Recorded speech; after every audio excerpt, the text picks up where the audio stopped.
Ok. Là, le songe était plus ou moins facile à comprendre. Donc, c'est type de songe d'interprétation numéro 2. Donc, dans les interprétations, vous avez 3 niveaux. Vous avez le niveau où Dieu vient, tu es un ralam, où Dieu te donne une instruction directe. Amen. Ok. Amen. Ça, c'est le niveau 1 d'interprétation. Vous avez le niveau 2 d'interprétation où on utilise des symboles. Amen. Ça, c'était plus ou moins les symboles. Mais les symboles sont plus ou moins évidents. On était dans du symbolique évident. Donc, on voit, donc il y a une menace de perte d'argent. Mais quelquefois, on peut ne pas comprendre. On va demander à Dieu. Quand on reçoit une instruction ferme, on sait ce qu'on doit faire. Parce que le songe arrive avec l'instruction. Ok. Le songe arrive avec l'instruction, comme l'ange qui apparaît à Joseph. Lève-toi, prends la femme, allez en Égypte. Donc, tout est inclus. L'instruction, la vision, tout est combiné. Amen. Et puis, on a le cas où on a des symboles. Il ne faut pas être comment dirais-je, un génie pour savoir ce que ça veut dire. Quand Joseph a expliqué ses rêves, tout le monde a compris ce qu'il était en train de dire. Il dit, j'ai vu une gèbe, il y avait 11 autres qui se sont mis à genoux. Ses frères ont compris qu'il dit, tu veux dire quoi? Tu seras notre chef. Ils n'ont pas dit, allons gêner et prier pour savoir ce que ça signifie. Parce que quand on a vu le nombre, on a vu la seule, on a compris. Je dis, tu n'as pas besoin d'aller gêner et prier pour ça, ni d'être un prophète particulier. Ok? Quand il dit, j'ai vu le soleil, la lune et 11 étoiles, son papa et sa maman, ils ont compris en même temps. Oui, donc, ils ont dit, mais tu veux dire que tu vas régner sur nous.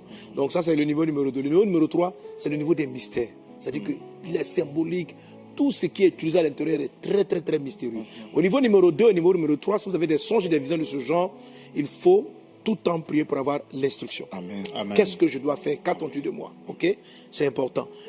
Si vous avez donc niveau numéro 2, niveau numéro 3. Donc, niveau numéro 3, qui est le plus compliqué, donc qui est le niveau de mystère.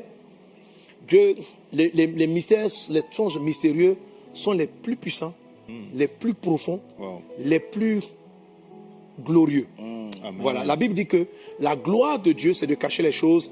La gloire des rois, c'est de sonder les choses. Donc, quand Dieu t'envoie quelque chose, une vision cachée, c'est que l'explication et le suivi de l'instruction va te propulser dans un sommet royal. Amen. Parce que c'est la gloire des rois de trouver ce que Dieu a fait. Donc ce genre de rêve-là, il ne faut surtout pas les laisser tomber. Il faut les écrire d'abord. Il faut les écrire parce que vous ne les comprenez pas forcément. Il faut aller chercher Dieu dans la prière pour qu'il explique, pour qu'il vous révèle. Et puis il faut maintenant, une fois que vous avez la compréhension, il faut maintenant chercher à voir maintenant, qu'attends-tu de moi? Quelle est l'instruction qui va suivre cette révélation mystérieuse. Si tu appliques ces 3 éléments, compréhension, interprétation, instruction, tu vas voir que les rêves mystérieux, les songes mystérieux, les visions mystérieuses sont de véritables trésors de ton futur. Amen. Elles révèlent et dévoilent chaque étape. C'est-à-dire que quand les choses vont... Quelquefois, tu ne comprends pas entièrement. Mais quand les années avancent, tu commences à te rendre compte que c'est ce que j'avais vu. C'est ce que j'avais vu. C'est ce que j'avais vu. Mais en fait, ce que tu as vu, si tu as suivi l'instruction, tu as en même temps prophétisé pour baliser le chemin.